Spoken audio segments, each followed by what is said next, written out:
I was surprised to see in this popular infographic that there was evidently promising evidence that coconut oil could help with obesity. Well, if you pump the stomachs of rats with purified medium-chain fatty acids, one component of coconut oil, they end up eating less food, but you don't know if there's any relevance to humans until you put it to the test.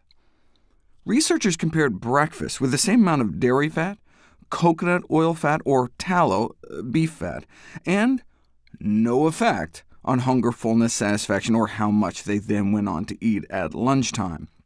So where did this whole idea that coconut fat was somehow different come from? Well, 6 years ago, an open-label pilot study was published. They asked 20 men and women to eat 2 tablespoons of coconut oil a day for a month, and the men appeared to lose about an inch off their waist.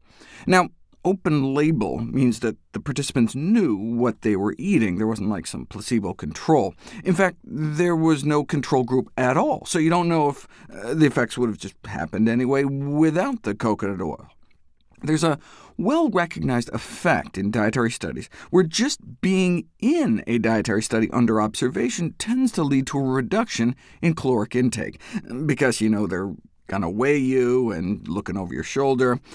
But there had never been a controlled study of coconut oil and waistlines in men and women until 2015.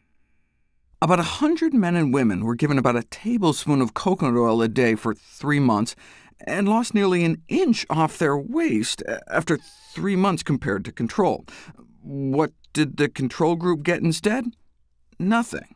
There was no placebo, and so they were comparing doing something with doing nothing.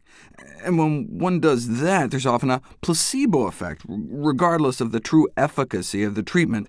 And they also suggested the coconut oil group may want to take their dose with fruit, and if they did end up eating more fruit, that in and of itself may help, as despite its sugar content, fruit consumption tends to be associated with anti-obesity effects.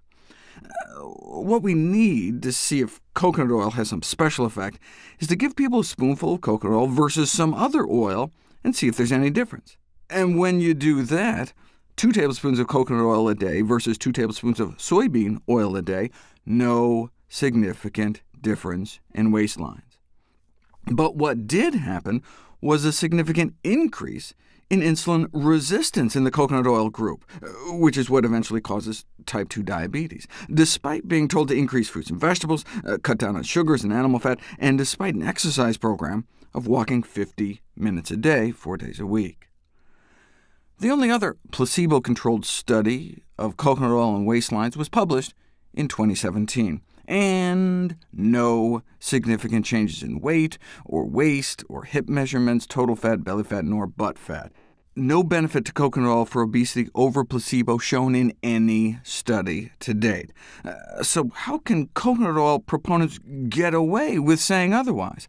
Well, they like to talk about studies like this, showing that Pacific Islanders who ate more traditional coconut-based diets are slimmer than those eating more modern diets with fewer coconut products.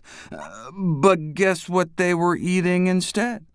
The modernized dietary pattern was primarily characterized by high intakes of sausage, eggs, and processed food.